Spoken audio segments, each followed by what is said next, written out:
Coming to you live from haunted Chicago, Illinois. This is Common Sense Paranormal Radio, and I am your host, Rick Hale. So, everybody, again, welcome to another edition of Common Sense Paranormal Radio, right here on hazyradio.com. I am your host, Rick Hale. Tonight, joining us, we have got a great guest lined up for you. First, I'd like to say thank you to everybody in the chat room for showing up. It's great. I hope you enjoy the show tonight. So, on with who we have on the show tonight. Tonight we're going to welcome to the show Ben Robison. That's right, Ben Robison. He is the head of research and development for Oregon Paranormal. He's also the lead field researcher. And tonight we're going to be talking about some great stuff. We're going to be talking about ghost tech, but not ghost tech as you would possibly quite think of it. We're going to be talking about the origins of where all this stuff comes from. And it's surprising because a lot of it is a little bit older than what you might think. So, before we get on to Ben, I would like to bring the lovely Cheryl Knight on, my producer. Cheryl. Oh, thank you. Hello, Rick. You are quite welcome. So, what we usually do here right before the show, I love reading something from Paranormal Examiner. Now, I love Paranormal Examiner. I highly recommend it. They always have great stuff. But this story is, it's disturbing, Cheryl. Okay. I'm not sure if it is that you have seen this. I'm just waiting for it to download here. It's one of those stories that's like, man, please just leave the field as soon as possible. We don't need we don't need or want your kind here. So, I know.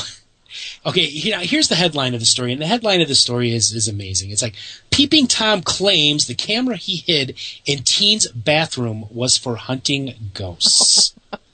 Sorry. Yes. No, it's fine. No. It's once again where somebody who is incredibly unethical and in this case very immoral is blaming what he does on hunting ghosts. Now I'm going to read a little bit of this to you because it's really interesting, and it says right here, a man in Oklahoma was arrested recently for setting up a hidden camera in his friend's teenager's bathroom to record teen girls using the bathroom and taking a shower. So apparently this guy is a sick SOB. It doesn't say that, of course, in the article. I'm saying that myself here. According to a complaint filed, he claimed that he put the camera in the bathroom to record paranormal activity that was happening in the house. So here we got a guy who's saying that he's a ghost hunter, but at the same time he's just nothing but a voyeuristic pedophile. Cheryl, thoughts? Nice setup there. I'm at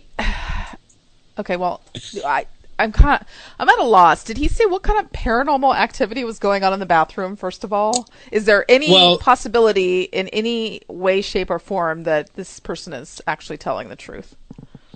Well, okay, now here's the thing. Yes, there is paranormal activity that happens in this apartment house, or rather house or whatever. Mm-hmm. There is paranormal activity that happens there. But any paranormal investigator, ghost hunter, specter detector, whatever it is that you would like to call us, we know that it is unethical to set up a camera in very private areas such as bathrooms, bedrooms. You know what I'm saying? But it would appear that this guy, he set it up there, but he also had a hidden agenda involved. He wanted to watch as his friend's teenage daughter was doing her business in the bathroom. Yeah, well, you don't usually leave those things going after your investigation. I suppose that's something that's definitely not going to happen in a usual investigation. So pretty sad stuff. Right. And the fact that using the paranormal as a cover up or whatever you want as an excuse is pretty sad. Yeah. See, now here's the amazing thing for me. I had no idea that you could actually be charged with Peeping Tom. I mean, that is like the technical legal term. Then that's what the guy was charged with. He was charged four complaints of Peeping Tom with photographic equipment and 2 counts of lewd molestation. Wow. Yeah. So I mean, so here's a guy who has, and it's another thing that makes the rest of us look bad. It's like it's really difficult to like not need to say, I can't take this stuff personal, but it's like, you know what, man, when you love this field, you want to protect it from people like this. Yeah, I didn't hear about this case. I don't know anything about it, but just hearing what you have to say, definitely investigators, please take your cameras with you when you leave the investigation. Right. Yeah. And if you are going to set something up, at least have, the okay. Now, but here's the thing though, is like this camera was hidden. Yeah. And so, I mean, this was just like not out in the open where it's like, okay, I'm going to stick a GoPro on your sink and I'm going to point it at the shower because, that's where some ghost is taking a shower in the middle of the night. Right. No, this thing is completely hidden. And it says right here, police officers found a hidden camera in Smith's bedroom wall that was adjacent to the bathroom. A section of the bathroom mirror was found scratched off and replaced with reflective window tint. So this guy knew exactly what he was doing. Yeah, it definitely sounds like it. Definitely. Yeah, I mean, there was none of this, I'm looking for ghosts. No, because let's face it, he had the perfect setup that was going on. So this kind of thing is shocking, to say the least. Agreed. So, what do we have going on over at paranormalunderground.net, the incredibly popular online paranormal magazine? Well, we have our March issue. That's our latest issue out. And it's great, not just because I'm in it. Yep. Thank you. Thanks to all our writers and our readers. Much appreciated. That's online at paranormalunderground.net. We also are working on our April issue. But if you want to check out March, we have a lot of great articles in there. We have some interesting articles on the UFO incident at Rendlesham Forest. Oh, that's one of my that is like my all-time favorite, because it's like here you have United States military guys who have gone on record, and it's not just like one guy that you think, this guy's a kook, he's trying to make a name for himself. No, it's everybody who is involved in this thing is now coming forward. A lot going on in this case, more so than just to dismiss it out of hand. Right. So it's very intriguing. So check that out. We also have an article on the nature of time in our metaphysical column. We have an article on the Mothman, and also on our good friend Bob Fountain. Gave us permission to publish his article on his Reiki experience and how things turned out for him after he took a Reiki class remotely. I've never had that done. Have you had that done? I have not. Okay. I have not, but it's Chad has. I know several people who have. Right. And it's a very and I know a Reiki master, so I've just never had one done. Interesting process. I'd like to. I guess it's actually Reiki. I'm probably pronouncing it Reiki. I think it's actually pronounced Reiki. Okay. But I always pronounce that wrong, so forgive me for that. But it's a very interesting process. We also have an article on tarot and an urban legend that I had not heard of until recently. It's called The Legend of Spring-Heeled Jack from the UK. So, but an urban legend out of the UK. Check that out. And then we have an article on the Haunted Greenwood Cemetery by you. That's right. There you go. Yes, recognize. Yeah, lots of other things as well as those topics, but those are the highlights. Fantastic. So I think what we're going to do now. It is definitely time to take a break and pay some bills. And when we come back, we will be joined by Ben Robison, researcher, and I forgot to say at the beginning of the show, he is also the host of his own radio show, Oregon Paranormal, as well as ASAP Radio. I've been on both of them. Great time. So what we're going to do is we're going to take a break, and when we come back, we're going to be talking to Ben Robison, so stick around. This is Common Sense Paranormal Radio at hazyradio.com. It is going to be live.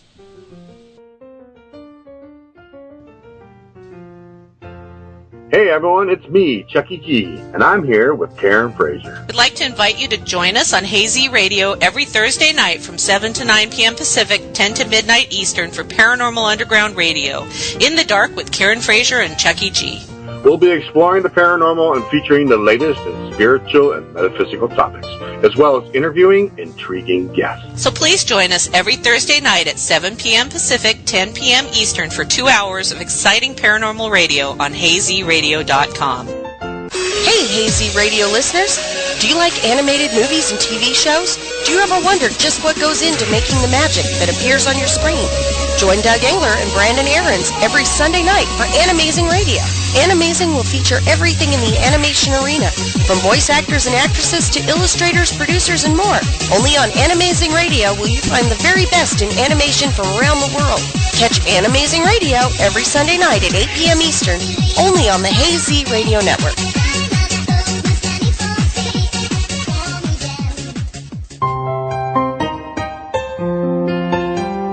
Hey everyone, it's Karen Frazier from Paranormal Underground Radio.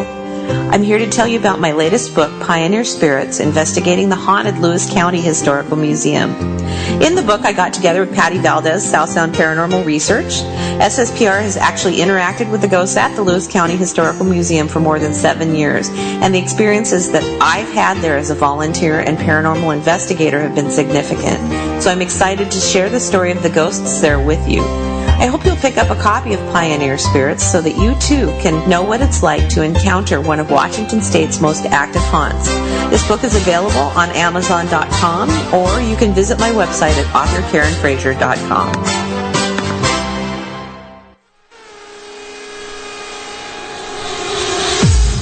Hey Doug, what you doing? I'm celebrating the new time slot for Periscope Uncensored.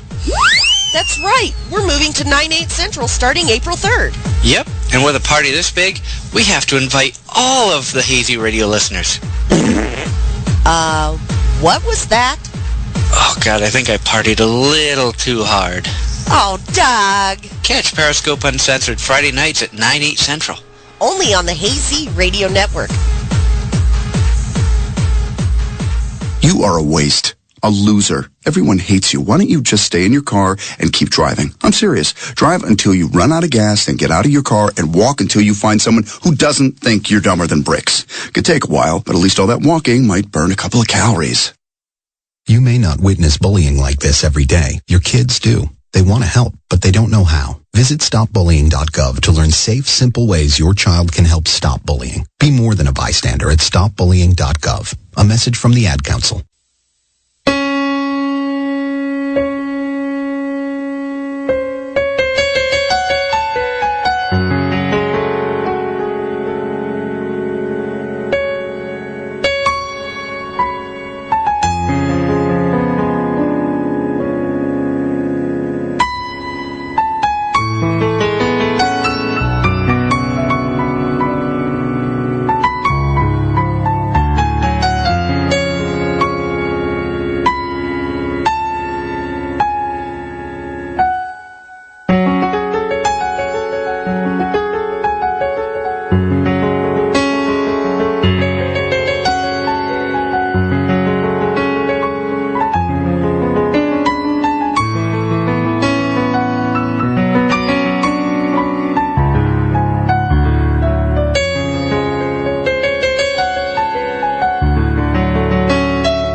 Hi, this is Hazy, and you're listening to the Hazy Radio Network. The views expressed and the opinions given by the individual hosts and their guests do not necessarily reflect those of Hazy Radio Network, its affiliates, or sponsors. All shows are independently owned and broadcast for entertainment purposes only. Hey everybody, welcome back to Common Sense Paranormal Radio. I am your host, Rick Hale. Joining us tonight is Ben Robison. Now, Ben Robison is the bearded one. That is right, ladies and gentlemen, Captain McBeardy Locks. He is the head of Research and Development Technologies Manager and lead field researcher for Oregon Paranormal. So, Ben, thank you so much for joining me here at Common Sense Paranormal Radio. Hey, thank you for having me. Fantastic. You know, Ben, earlier in the week, you and I, we were chatting a little bit. We chat often on Facebook. And you brought up something that was really interesting, and I think that it's important that we touch on this. We use a lot of technology in the paranormal field, correct? Right. Yeah, definitely. So, but one thing that we don't understand is where this technology has come from. So tonight you're going to be giving us a history lesson, correct? I'm going to do my best. Obviously, I'm a student of this field, so I'm always trying to learn more. I'm trying to strengthen my knowledge sets, and kind of like right now, that's the big thing. I like going back and reading about, the past, what's led up to all of this, who was involved and, helped spur some of these techniques that are still being employed to this day. Right. And it is surprising too, because, there was even one thing that I was surprised about, and that was the use of thermal imaging. And we saw that at the same place, Ben. Why don't you tell us a little bit about that? It was a television show, In Search Of. Yeah. It's funny because, a lot of the people I associate myself with are very versed in shows like this from the past, Unsolved Mysteries and In Search Of and so on and so forth. And yet it's weird because a lot of us, and myself included, had forgotten certain things. You're not going to remember everything, but especially from the 70s. However, I happened to be going back and watching some of these old episodes, and it seems to be pretty close to being unanimous that most of my colleagues had not ever heard anybody using thermal imaging or even really night vision so much until, the onslaught of the TV shows. They thought that was something that they brought as their little nugget, saying, look, we're doing it. And if you think about it, there's not any of them coming out and saying, oh, this is old technology. They're pimping it out like, this is stuff that, is a part of, the modern world we are in, the new millennium. Right. And so this episode was the very first episode for In Search Of in 1977. I think it was like their pilot or whatever. And here it shows this team of guys walk into a haunted location with color thermal imaging and the capability to use it for paranormal research along with night vision. And needless to say, my jaw dropped a bit because I was like, oh, that's wild. I had no idea that it was being used, dang near 40 years ago, maybe even longer. Yeah. Yeah, I was really surprised too, because it's like I talked to a lot of people in the field, other old school hip hoppers, old school paranormal researchers. But Black Adidas is optional, by the way. And they're like, well, we use all this stuff today, and it doesn't really work for paranormal, and it's just all new. And it's like you go back and it's like you see this episode of In Search Of. And I'm not sure if it was one where Spock was rocking the stash, but man, he could rock that thing. It was sexy. Yeah, it was. But anyways,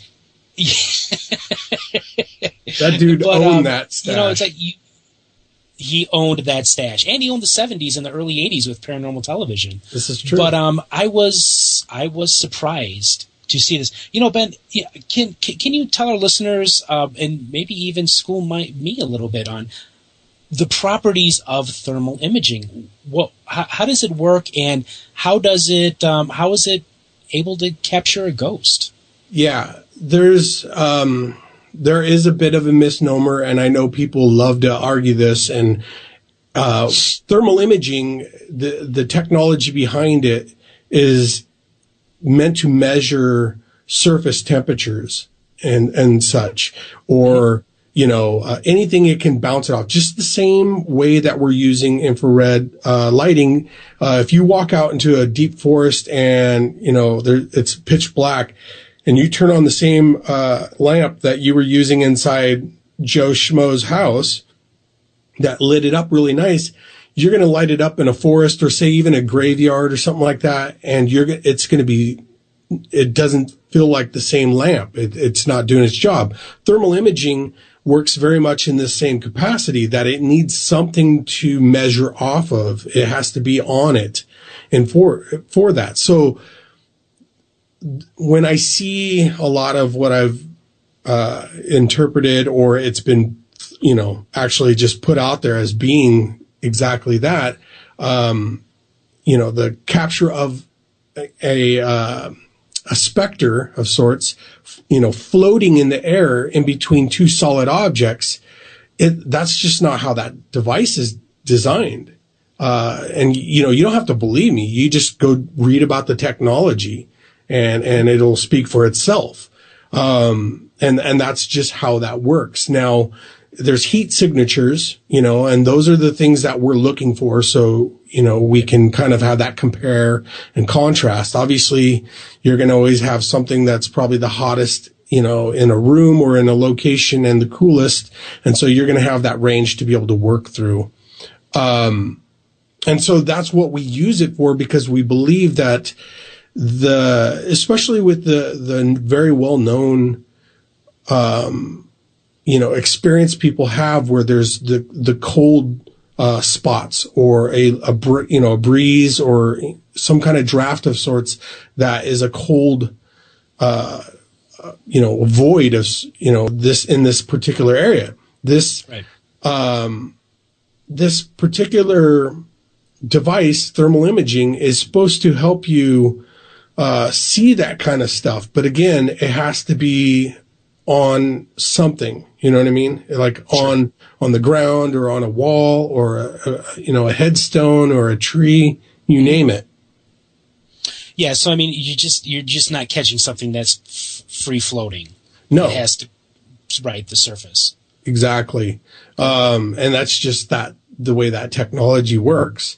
There's even, we could go really nerdy on it, and there's no need to, because it's just it's like getting the plain Jane of your Ford Focus, or going all the way up to the Ford Focus ST, a whole lot of different options and features, and just more power to it. There's the same way with thermal imaging.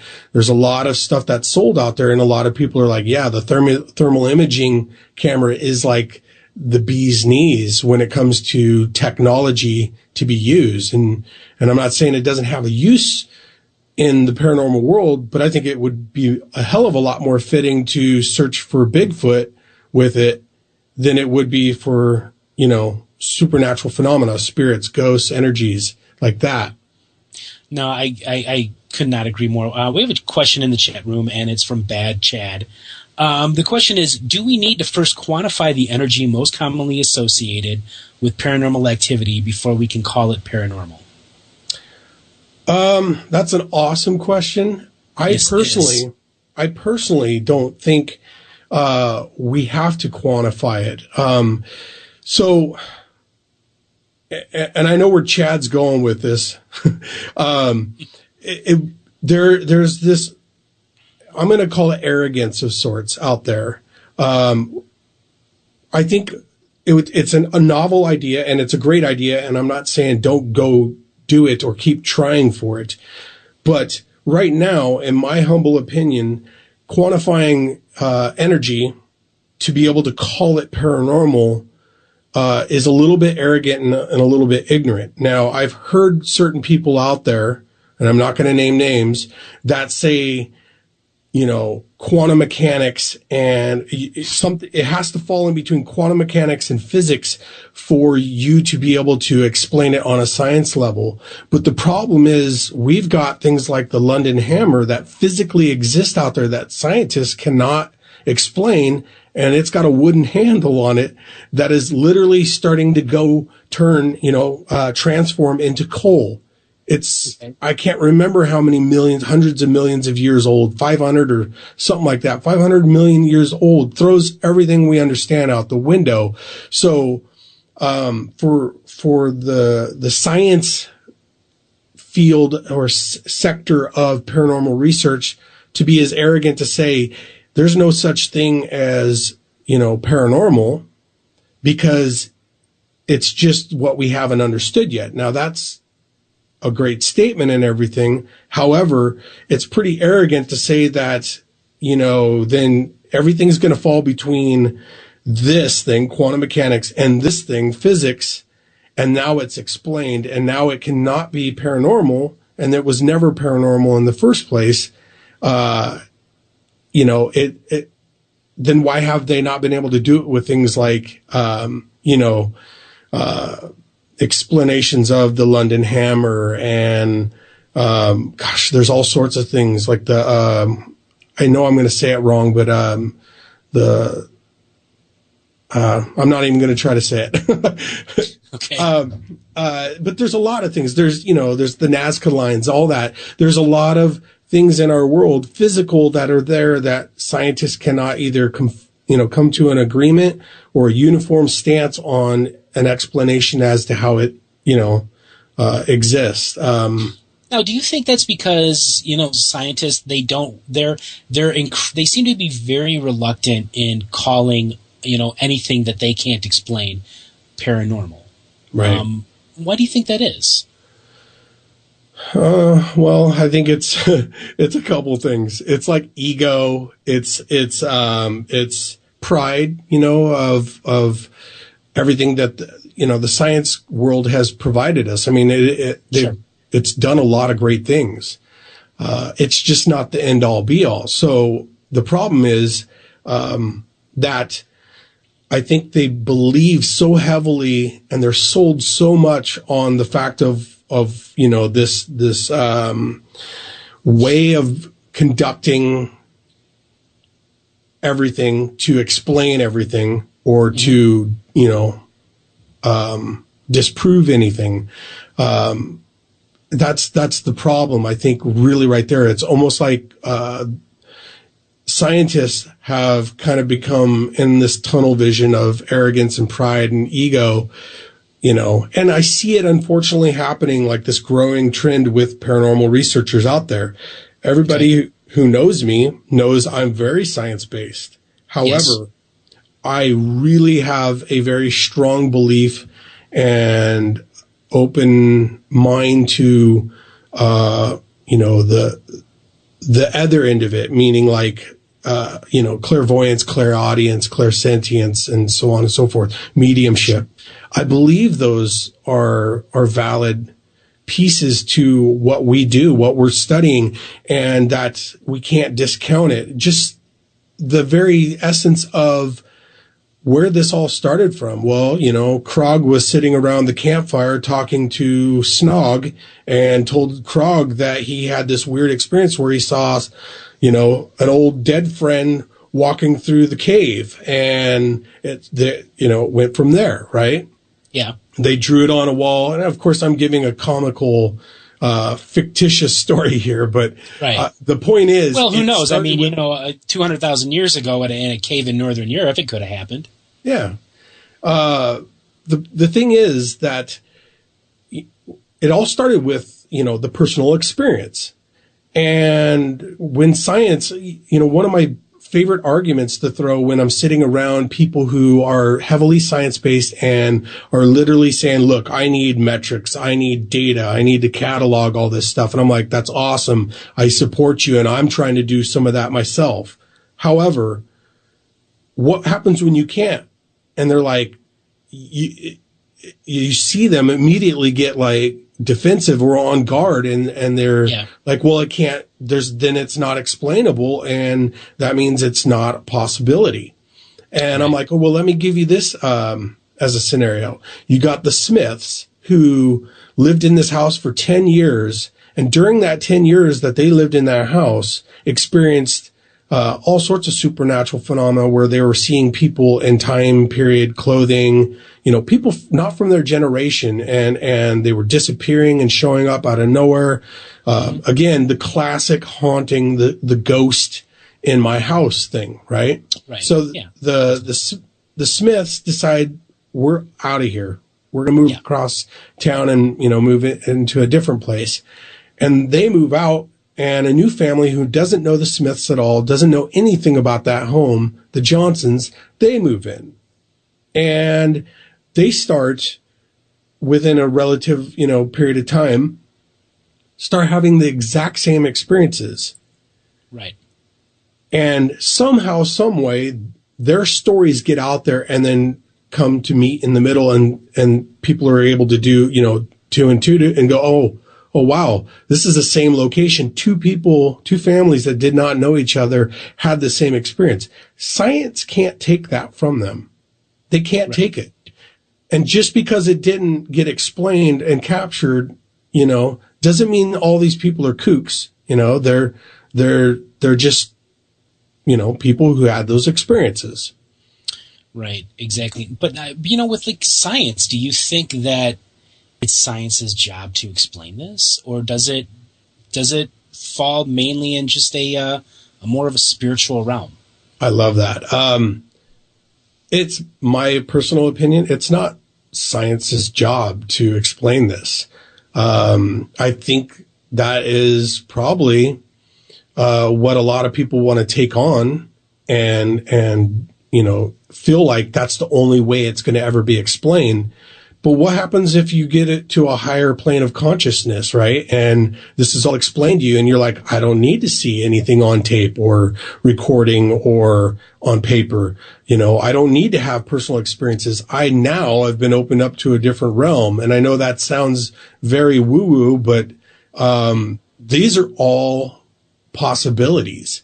And again, I don't think the science community has ever said, hey, we want to take it on and actually figure it out. I think what's happened from what I've read and seen and researched is that they've seen a lot of charlatans out there, and people come along, especially in the early, eras, where they were like, all right, we need to jump in there and really put this crap to bed because it's getting a little out of hand. And there's probably curiosity as well.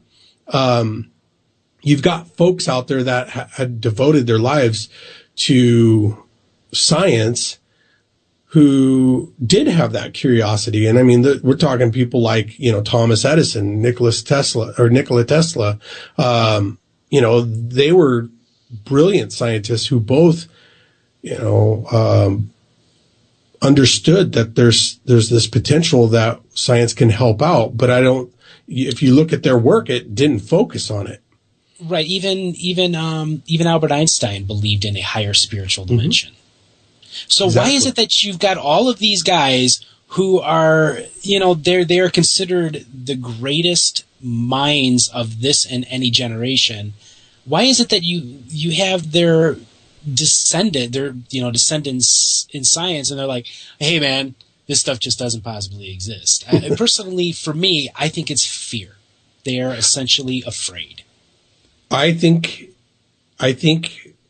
from what I can best discern from a 10,000-foot view is that it's just a taboo thing in the science field. And so they're chastised. They're probably, ridiculed and everything, you can name, because of bringing up this stuff.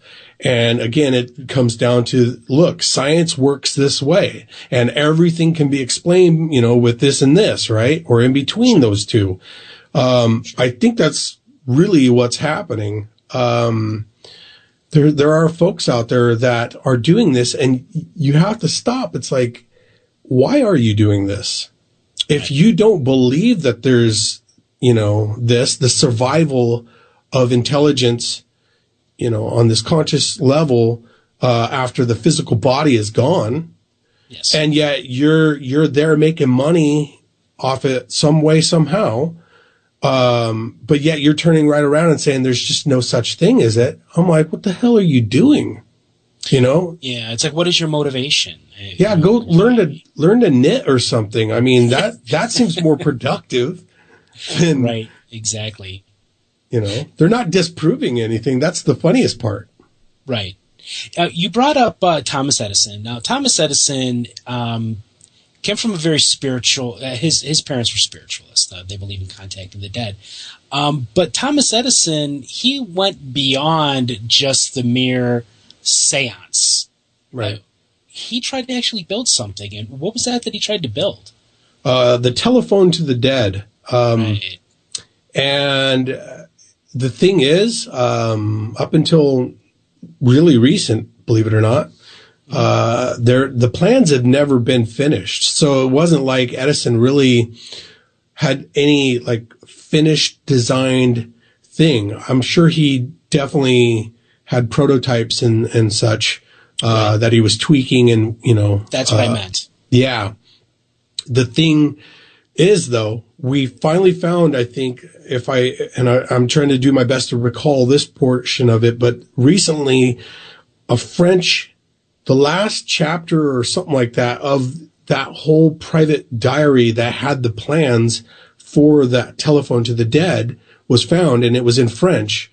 And so it's been translated, and I think that, somebody somewhere out there is doing something with it. Who that is, I don't know. But I think that's pretty fascinating. Edison, went along with this. There's been even debate that he kind of, I don't know, almost kind of thought it was silly, but I've never really read anything that's back that. But yet you had Nikola Tesla too, who was building things. He made his own spirit radio, and it scared the shit out of himself. And he was hearing things, and I've seen other people, and I'm going to actually rebuild it myself. You can, the plans and schematics and everything for it are out there, and the parts are $30 to $40 to build something like this. And, pretty neat, old school device. And it still could be used in ways, and there's ways to understand it and maybe modify it and, evolve it of sorts. But they both were, again, it seemed like in many ways, very much, neck and neck on certain technologies and ideas. And the fact that, supernatural phenomena was somewhere in the ranks there with them was pretty awesome. Yeah, I mean, I agree. And they were doing all this stuff at a time where spiritualism was, quickly becoming a new religion. Yeah. Yeah, and they decided to take it more into the scientific realm. But now, things with with Nikola Tesla, with his spirit communication and Thomas Edison, how closely related is that to, say, what we call a ghost box? And you know what, Ben? I think you know how I feel about the ghost box. I'm not a fan of it. No, but neither am I. Okay. Yeah, but I'm sorry. Go ahead. I was just going to say, how does this kind of tech relate?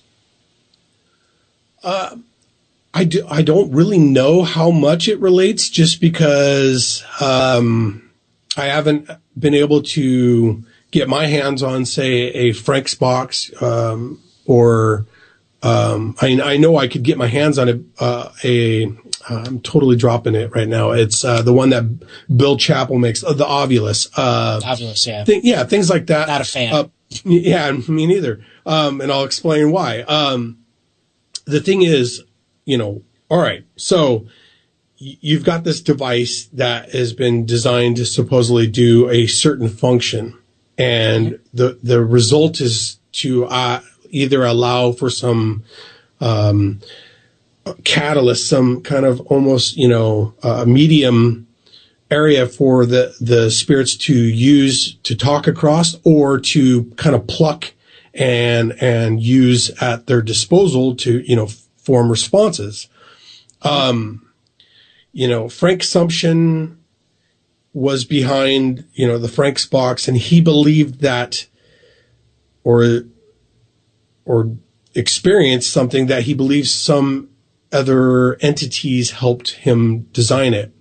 My understanding is Bill Chappell kind of has that same beliefs or experience as well that helped him with the Ovulus. The problem I have with the Frank's box, which again is now kind of the whole modern spirit box or ghost box, is it's a numbers game. First off, you have something flipping through stations, and you're going to hear, if you listen to any radio station at all, you could count in like a minute's time how many times you can get very easy one answer responses plucked out of a sentence. And so scanning through these things while you're asking, especially for yes and no, or, just random generic questions, the likelihood of you getting a response is there. So that to me really it seems too much of a numbers game that I'm fooling myself, and comes across more as a gimmick. The Ovulus really took it a whole another direction. Instead of, reading radio frequencies, what Bill did, and this still really, you must have had to get some other spirit interaction to know this, but essentially, I'm going to just explain it in the most layman way, is that when certain ambient energies change, like temperature or an EMF spike, could even be, humidity or whatever, all these sensors that are inside this Ovulus board, communicate back to a processor that processes that, metric, and then turns it into a word, some algorithm that he's built into this thing. So, I'm just, again, throwing a fake scenario out, but, the dew point drops, humidity rises, whatever, EMF, spikes, temperature drops, and that means murder, the word murder. See, and that's the thing, like with me, Ben, it's like, I we'll occasionally watch, like, Ghost Adventures. Please don't. I'm sorry, say that again. You were breaking. I will occasionally watch something like Ghost Adventures just to see what they got going on, and they just seem to be very sold on the Ovulus, and it's almost as if they expect us to suspend common sense. Nice plug there, by the way. Yeah, and it's like, I'm really, well, that's why it's called Common Sense Paranormal Radio. But, it's like they want us to suspend common sense, to think that it's like, okay, some 400-year-old spirit is going to say, kill Zach. I'm sorry. You don't give a crap about that. I have a problem with that. Right. I am not going to say, oh, wow, yeah, that's what it said, or that's what it says. Well, there's a water cooler in hell, and the demons are standing around while they're flipping through their Comcast, and they're watching Zach on there, and like, son of a bitch. That's exactly. it. I'm going to talk to him next time he's doing one of those, It's right. It's so silly. It's a business, more than anything. And that's why you see Bill Chappell's involvement, his equipment on there, because it's a venture for them. It's not that the equipment per se is valid. Hell, I'm sorry, but Bill could be pissed all he wants, but if I have to click on something over 15 times that says this is entertainment purpose only, this does not, prove there are spirits or what have you, but yet you're marketing it to people out there who are buying it. Yeah. Your equipment's not doing anything, that's really generating results, but yet TV shows are now pimping it out, as a way to communicate with spirits. And I just want the listeners to understand that I'm not bashing anybody, because I have been accused on many, many times of bashing Zach. I mean, I'm just saying that it's like, this is equipment. We don't have anything yet to point at something and say, that is a ghost, and this is what that ghost is saying. Right. But do you think we'll ever have that?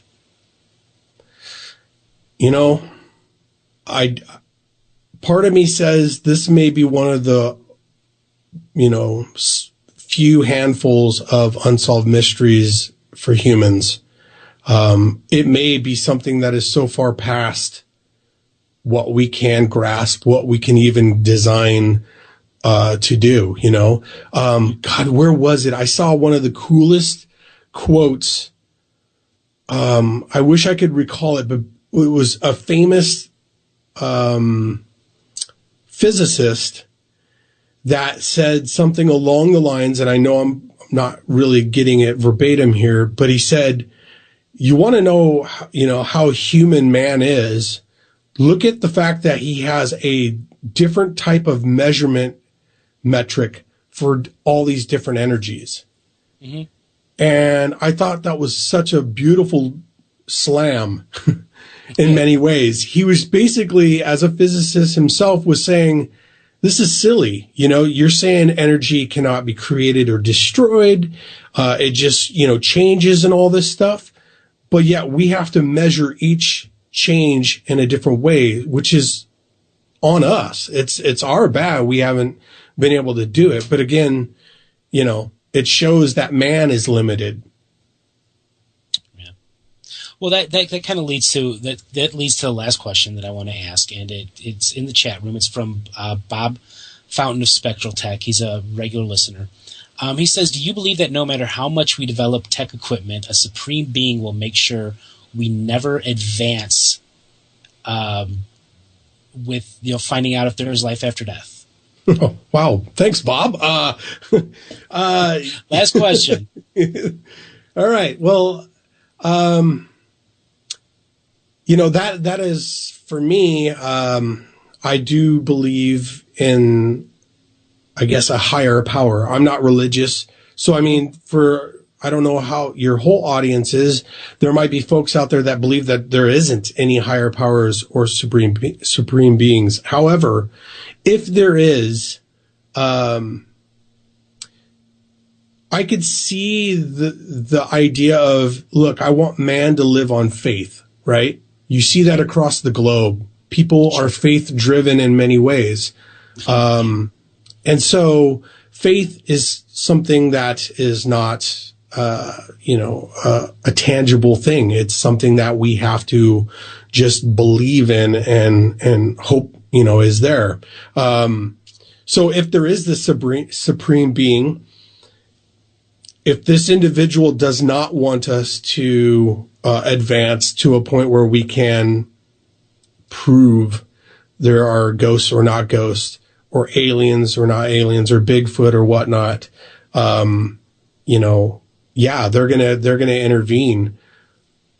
I believe in a higher power and a supreme being of sorts, but I don't believe that that's going to be the case myself. Okay.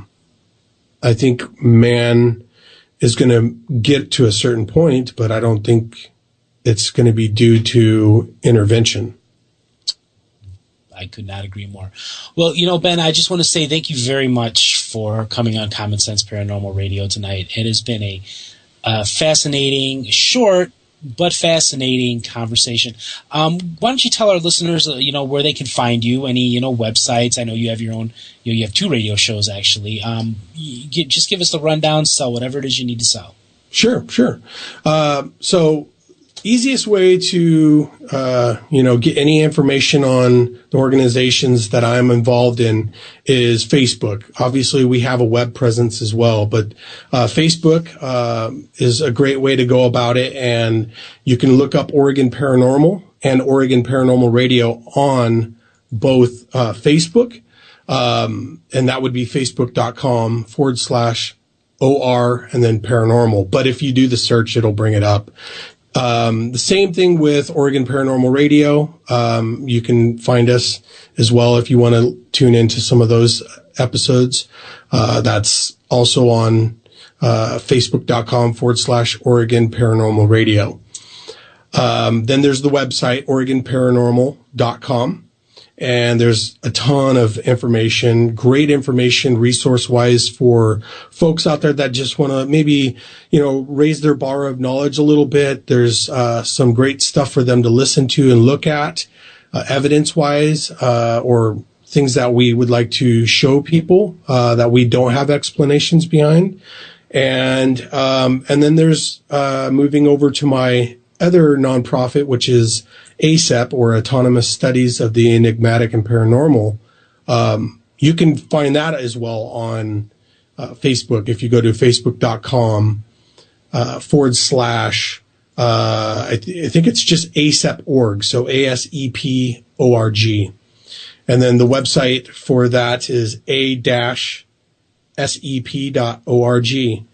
So yeah, that's easiest ways to get a hold of us or follow us and see what we're up to and what's going on.